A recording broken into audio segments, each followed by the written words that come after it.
What's your favorite Tom memory? My favorite Tom memory, man.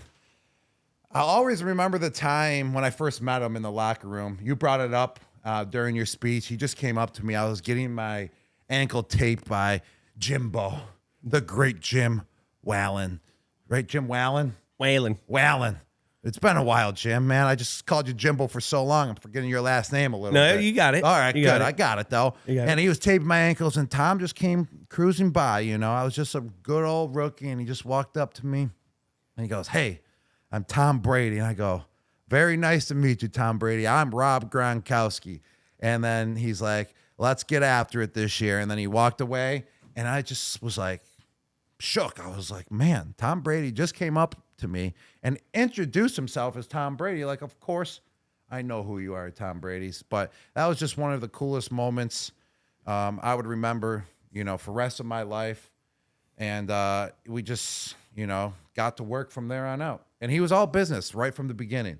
He really was. Like we said, what he puts on, his persona, what he shows, That's what he he truly is. believes in. And he was all business 24/7 when he was in that building.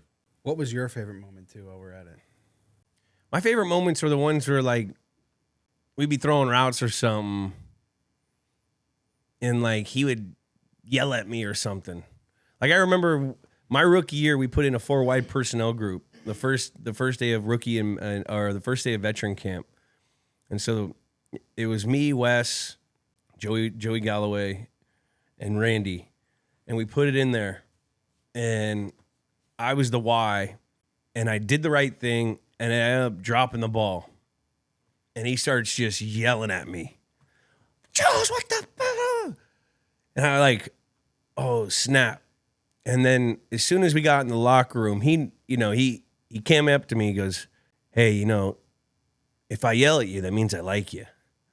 And I was like, well, you must really love me then, bro. That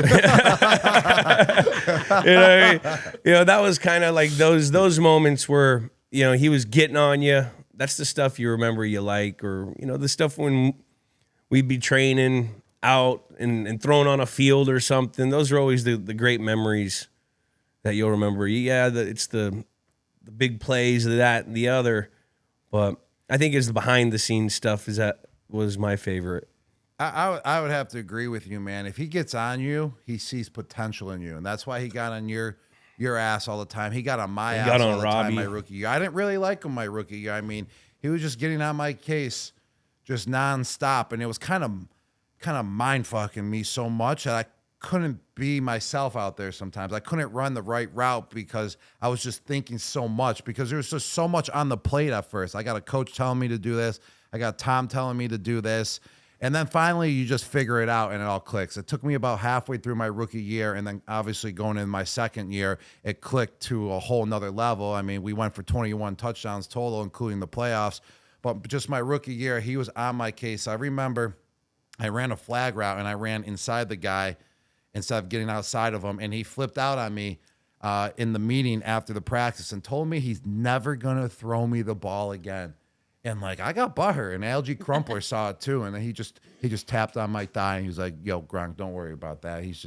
Tom's just being Tom, man. Just don't worry about keep doing you." And then it kind of like, you know, put a fire under your ass. So, and that's what Tom was so great at doing. I didn't really realize that's what he was doing either. Like, he was just trying to get the best out of you. And it kind of lit a fire, you know, under my ass. And then I just wanted to prove Tom wrong. Like, all right, I'm going to run this flag route every time now, and you're never going to throw me the ball, but I'm going to be open by 5 yards, and you're going to look like the idiot now.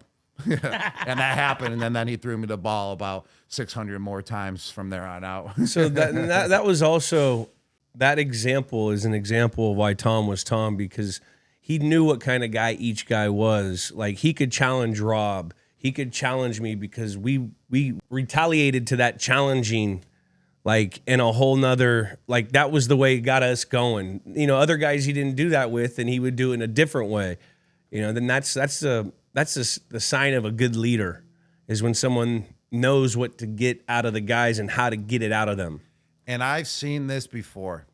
Coach Belichick and Tom challenging wide receivers, and they don't step up to the plate after the challenge. And let me tell you, those wide receivers or tight ends were gone the next week.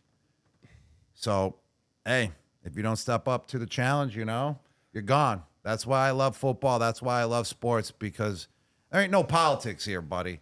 It's either you got it or you don't. Swink or swim. Sink or swim. Sink or swim.